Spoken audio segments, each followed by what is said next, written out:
The drums of war are beating in West Asia.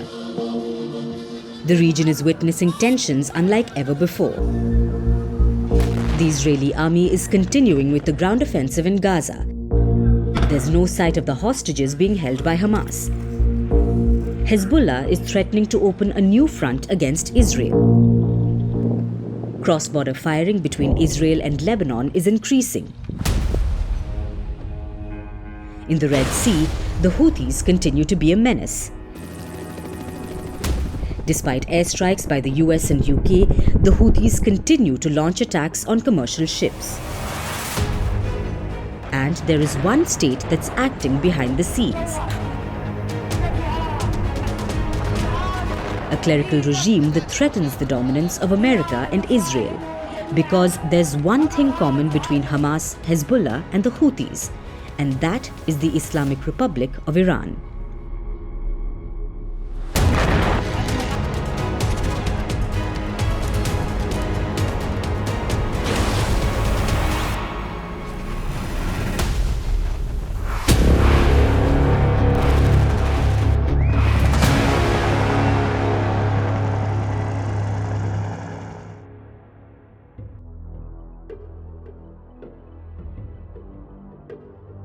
Ever since the 1979 Islamic Revolution that swept through Iran, the nation has been run by a clergy which is supported by the Islamic Revolutionary Guard Corps. In its attempt to increase Shia influence in West Asia, Iran has established a large network of proxy armies. The proxies conduct operations on behalf of Tehran's wishes and support. This is part of the Shia Crescent.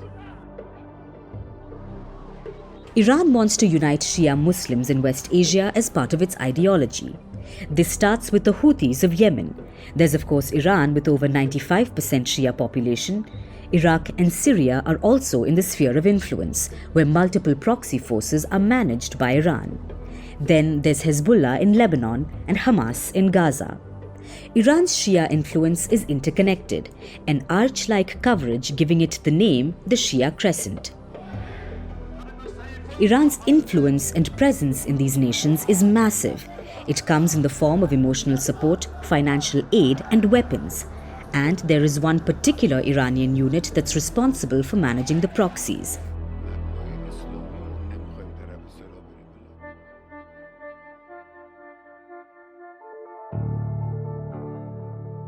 The Quds Force is one of the 5 branches of the Iranian Revolutionary Guards.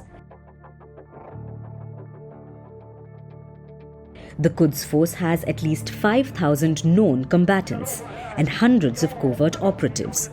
The special unit undertakes unconventional warfare, guerrilla warfare, military intelligence operations, and supports and manages Iran's non-state actors in the Shia Crescent.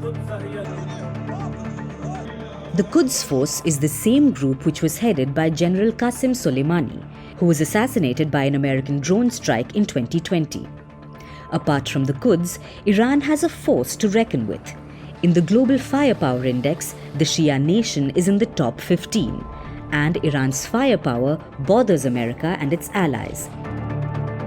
Iran has a total troop strength of over 1 million soldiers. Tehran has almost 2,000 tanks and 4,000 artillery units. The naval fleet has over 100 ships with 19 submarines. And Iran has almost 200 fighter jets, though most of them are decades old. But the biggest force multiplier are the long-range missiles. Iran has over 3,000 ballistic missiles, and their combined stockpile of cruise missiles and attack drones is almost double of that. Iran has invested heavily in long-range attack weapons, and they've begun using them at will.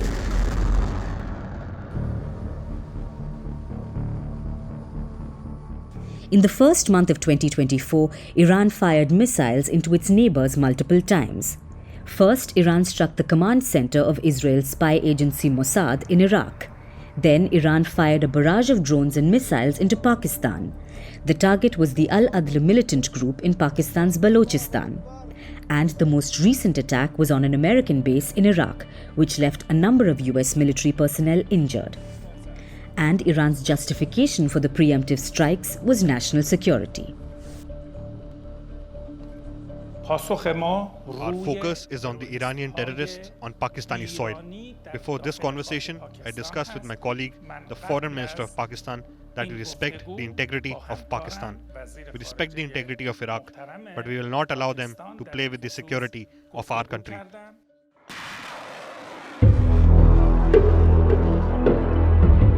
Neither Iraq nor Pakistan took this lightly.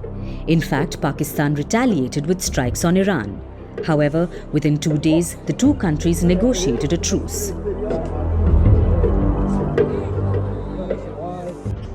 As tensions continued to peak, Iran launched massive military drills with a warning to others.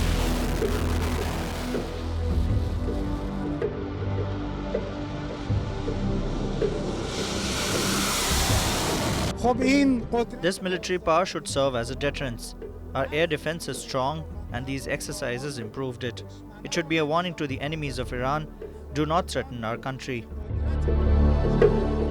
Meanwhile, US President Joe Biden thinks that Iran is alienated in the region. As you can see, Iran is not particularly well liked in the region. Yeah, and where that goes, we're working on now. I don't know where that goes. America repeatedly warns Iran against arming its proxies.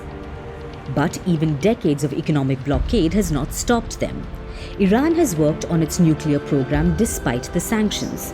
In fact, the sanctions have made Iran stronger. Their economy is independent and self-sufficient. Iran's military has adapted to the import blockade. They've made their own weapons and drones, and Iran is now even selling them. The biggest buyer and supporter is Russia. Russia's no-limits partner China toes the same line. Beijing fully supports Tehran. Iran has the support of two major nuclear powers, which is why the threats from America and Israel don't really intimidate them.